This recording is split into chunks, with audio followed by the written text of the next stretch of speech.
গতকাল রাত্রে প্রায় 2টার দিকে হয়েছে শিলাবৃষ্টি। সেই যে আকাশ থেকে যে পাথরগুলো পড়েছে সেই পাথরগুলো পর্যন্ত এখনো পর্যন্ত আমাদের এদিকে তুলনামূলক ক্ষতি কম হয়েছে, অন্যদিকে ক্ষতির পরিমাণ নাকি আরও বেশি। হ্যালো বন্ধুরা, good morning, welcome to my new blog. বন্ধুরা, গতকাল রাত্রে আমাদের এদিকে হয়েছিল শিলাবৃষ্টি, তার ফলে আমাদের এদিকে যে এত বড় ক্ষতি হয়ে যাবে সেটা আমি কল্পনাও করতে পারিনি। শিলাবৃষ্টির প্রবণতা এতটাই বেশি যে গাছের পাতা পর্যন্ত সব ঝরে পড়ে গেছে। এই যে দেখুন রাস্তার ধারে কত পাতা, আর এই দেখুন ধান গাছ নুয়ে পড়ে গেছে, সব ভেঙে গেছে।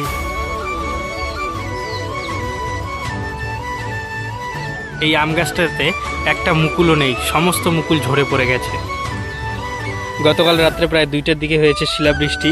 সেই যে আকাশ থেকে যে পাথরগুলো পড়েছে সেই পাথরগুলো পর্যন্ত এখনো পর্যন্ত গলে নাই। এই যে দেখুন কীরকমভাবে পড়ে আছে। এই যে এগুলো সবগুলো পাথর, এই যে দেখুন।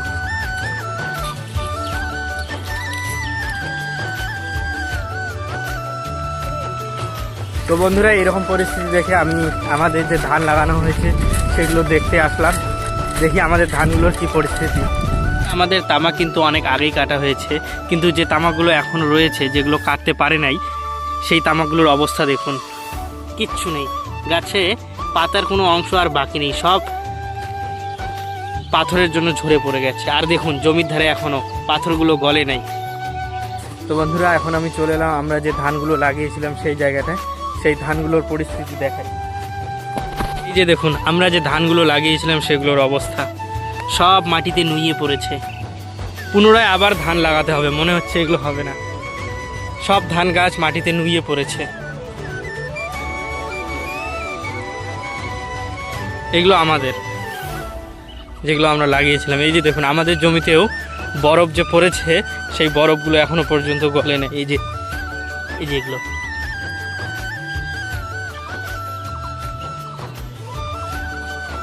প্রচণ্ড ক্ষতি হয়ে গেল।